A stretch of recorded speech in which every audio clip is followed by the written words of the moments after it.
Ya manaraka an'izay a mbola eo amin'ny resaka Luc Hervé any atsana zany tsika amin'ny Luc Hervé. Zaho zany tena agnisan'ny hitako hoe tena faly be zany zaho tam'le zavatra nytenen'ny Luc Hervé. Fa le olana fotsiny zany de zao a, izy raiky foana zany no mitsangana. Fa nakabetsahan'ny vahoaka, nakabetsahan'ny olona mahery fo eto amin'ny firenena tsisy mitsangana. Nefa tadidivonareo a, fa efa latsaky anaty lavaka atsika am'izao fotoana zao. Tsy haiko nareo na mbola tsy mahatsapa tena, fa raha zaho manokana aloha de fa mahatsapa fa efa anaty lavaka zao firenena zao. Ary tsy tokony atao andraso mihitsy. Fa tokony hitsangana mihitsy zany tanora rehetrarehetra araka le fanentanan'ny Luc Hervé hitsangana tsika tanora fa tanora ho avin'ny firenena.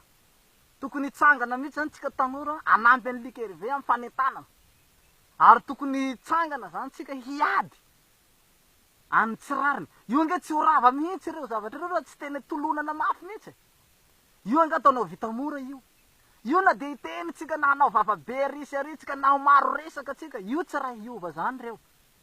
Fa zany hoe misy dingana zany tsy maintsy ataotsika. Firaisan-kina, firaisan-tsaina handeha hanafoana ny ratsy. Tsy akory hoe mitaona olo hanao grevy na mitaona olo hanao korontana, tsy zay le tiako resafina.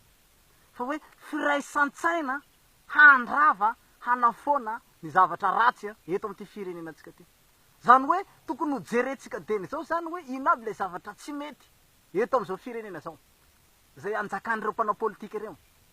De rehefa hitatsika zany zay zavatra zay de foanatsika. Zany hoe araka le teny Luc Hervé teo io moa de hoe andao tsika hifandiniky.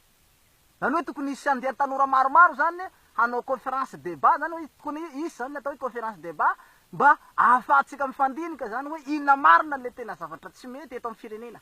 Ka rehefa hitatsika io zavatra io de iraisana saina zany hoe ndao foanana eto a Madagasikara.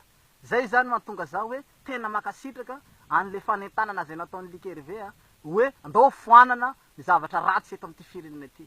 Ary makasitraka n'iny zany zaho ary misaotra anao koa nagnaraka an'ity faharoa ty fa de misaotra hatrany tompoko makasitraka.